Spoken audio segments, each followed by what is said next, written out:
This video is brought to you by Nebula.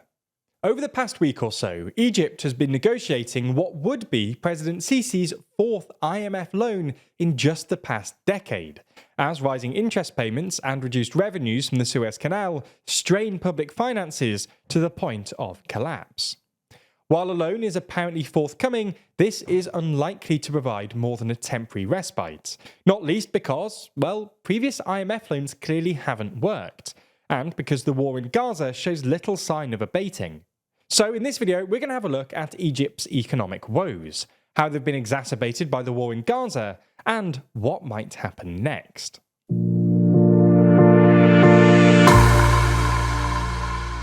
Before we start, if you haven't already, please consider subscribing and ringing the bell to stay in the loop and be notified when we release new videos. So, to understand why Egypt is in so much trouble, you need to know a bit about its long-running economic crisis. We've actually done a whole video on this before, but the TLDR is that Egypt's economy has been in a bit of a state for the past few years. After a couple of years of political and economic instability after the Arab Spring, in late 2013, the Egyptian army decided they'd had enough and staged a military coup led by General Abdel Fattah el-Sisi. While some elements of Egyptian society opposed the coup, most Egyptians just wanted stability, which is why Sisi was genuinely really popular in Egypt. Sisi then organised new elections in 2014, which he originally said he wouldn't be running in, but once it became clear there was popular demand for his candidacy, he ran for president and won, promising stability and growth. Originally, he was pretty successful. With substantial financial help from pro-Sisi Gulf allies like Saudi Arabia and the UAE, Egypt's growth rate jumped from about 2% in 2013 to stabilise at around 5% from 2015. Unfortunately, in the last few years, Sisi has pitched Egypt into a dramatic economic crisis. The basic issue here is quite simple. The Egyptian state spends too much money. There are at least three big expenditures worth mentioning. First, Egypt's bloated civil service, which employs something like 20% of Egypt's working population across 59 state-owned companies, who are often headed up by corrupt army loyalists and infamously inefficient. The second major expenditure is Egypt's expensive subsidy regime. While Egypt significantly reduced its energy subsidy regime from 2014, which had previously accounted for something like 6% of GDP, Egypt's food subsidy regime still accounts for about 1.5% of GDP. This has risen to something like 2% of GDP in the past 2 years, in part due to the fact that Egypt used to import a whole load of its calories, notably wheat, from Russia and Ukraine via the Black Sea. The third expenditure worth mentioning are Sisi's megaprojects, which include a second Suez Canal, a massive irrigation project around Lake Nasser called Toshka, and a series of new cities across Egypt, including perhaps most notably the new administrative capital, which sits just 45 kilometers east of Cairo and is intended to be Egypt's new capital city when it's eventually finished. Unfortunately for Sisi, many of these projects have gone dramatically over budget. The first phase of the new administrative capital, for instance, has come in so far over that its main international backers, the United Arab Emirates and China, have now both pulled out. Anyway, wary of politically unpalatable spending cuts, Sisi's government have instead responded by burning through their foreign exchange reserves, borrowing lots of money and printing even more. Unsurprisingly, this has drastically weakened the Egyptian pound, which has now lost 50% of its value against the dollar in the past 2 years, but is trading at half that on the black market, so 25% of its pre-pandemic value. This has, in turn, stoked inflation, which jumped from 5% to 30% over the course of 2022, and has stayed there ever since. Unfortunately for Egypt, the ongoing war in Gaza has only made things significantly worse, for 3 reasons. First, in late October, Israel decided to shut down the Tamar gas field off the coast of Gaza. The Tamar field had been an important source of supply for Egypt, with most of the gas consumed domestically, but some sold on to Europe as LNG, and its closure has reduced foreign currency inflows and contributed to the rolling blackouts the Egyptian government was forced to introduce in mid-2023. Second, the effective closure of the Suez Canal has significantly reduced Egypt's foreign currency inflows. For context, since declaring war on Israel in October, the Yemen-based Houthis have been attacking both commercial and military ships transiting through the Red Sea and the Suez Canal.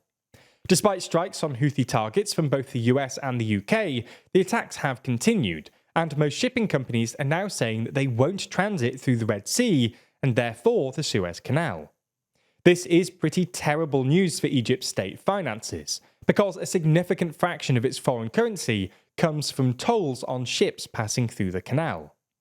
In normal times, the Suez Canal is the main route for maritime trade between Europe and both the Middle East and South Asia, with over 20,000 ships passing through each year. Unfortunately for Cairo, reduced traffic through the canal means overall revenues have fallen by about 40%, despite a recent price hike. Third, while the impact hasn't been as dramatic as many analysts expected, the disruption to both oil and maritime transit has pushed up inflation, especially in the Middle East. This has obviously directly exacerbated Egypt's inflationary crisis, but it's also encouraged central banks to keep interest rates relatively high internationally.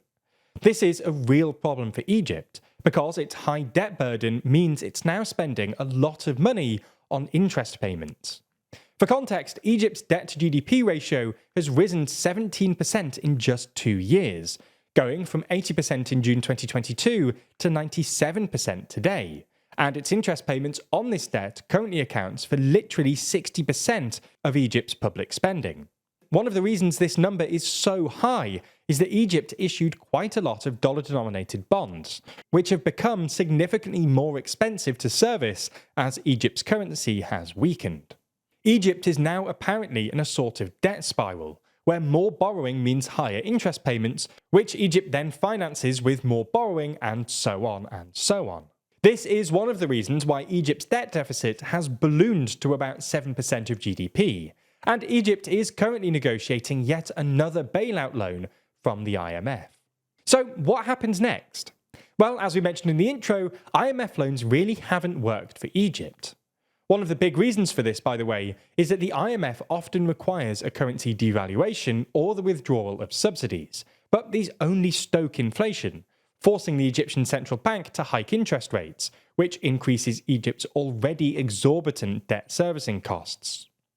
But while IMF-imposed austerity might be tough and perhaps futile, the thing Sisi is clearly most worried about, and to be fair, the thing Egypt can't really afford given its current fiscal state, is a massive influx of Gazans into the Sinai Peninsula, which is becoming increasingly likely as Israel sets up for a ground invasion of Rafah.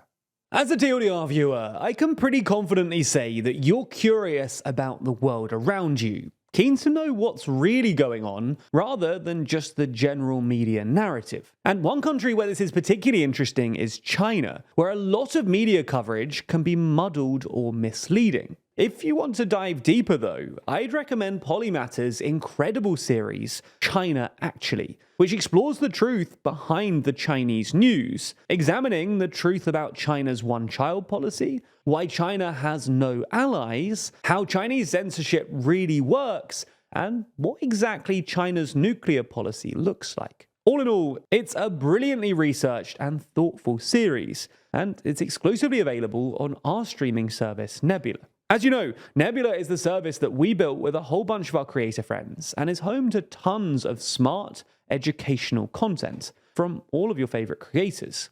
The best part is by signing up, you not only get exclusive series like China Actually, Modern Conflicts from Real Life Law, or The Logistics of X from Wendover Productions. It also includes all of our content totally ad-free and sometimes before it arrives on YouTube. Plus, signing up directly supports TLDR, because by doing so, you contribute to the budgets of these big budget documentaries and help us to grow and expand our ambitions. So if you want to get more superb content and support TLDR, then if you sign up using the link below, you can support us directly and get Nebula for 40% off an annual plan.